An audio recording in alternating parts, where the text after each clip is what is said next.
Mapagpalang araw po sa inyong lahat, mga minamahal na mga kadong sir at mga viewers. Sa araw na ito, ako po ay nagbabalik para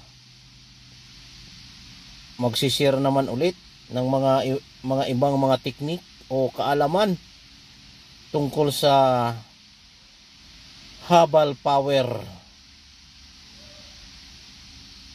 Yung pag ang inyong Habal Power ay huminto na lang kusa sa kagitnaan ng kalsada at huminto at na problema po kayo kung paano po siya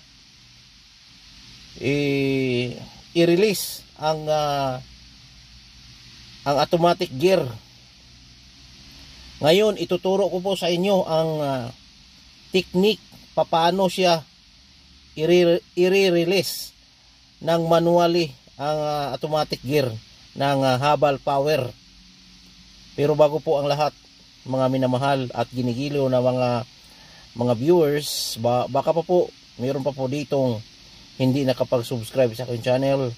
Paki-subscribe po. Ako po yung nakikisuyo po sa inyo na mag-subscribe po kayo sa aking channel kung ikaw po ay mahilig sa mga ganitong usapin. Kaya ano pang hinihintay po natin? Hindi natin patatagalin. Let's go! Lagyan po natin ilaw. Ito po, pag huminto po ang inyong Habal Power, ito po yung sikreto. Dito po yan. Buksan po ninyo itong ito. May takip po yan ng ganyan. Yan. Buksan po ninyo yan, ganyan. Yan, ito po yung manual niya, push button. Hilain nyo po ito. Pag hila nyo ng ganyan at pipihitin nyo po. Pihitin nyo po pakaliwa. Pihitin nyo po kaliwa. Yan, sabay hila.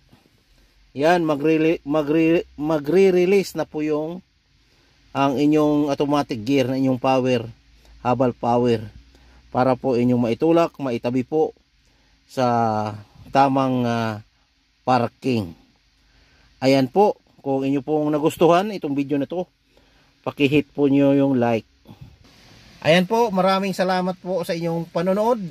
Sana po mayroon po kayong mayroon po kayong natutunan, lalong-lalo na po doon po sa may mga sasakyan na power, kasi itong power kasi bigla lang po itong humihinto at nalilito ka na po kung ano yung dapat gawin, lalong-lalo na po na huminto na lang po kayo sa gitna ng kalsada.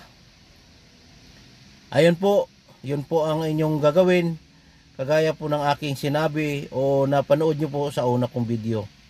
Kung hindi nyo po na intindihan ang aking sinasabi, ulit-ulitin nyo po ang video para makuha nyo po. Maraming salamat po sa inyong panonood. Ito po ang inyong lingkod, Dong Sir Adventure, na sana po hindi po kayo mag-skip ng ads at paki-like na rin po ang videong ito. Maraming salamat po, hanggang sa muli. Ito po yung aking masasabi. God bless us all. Mag-ingat po tayo sa lahat ng oras, araw at gabi. Maraming salamat po. Hanggang dito na po ako.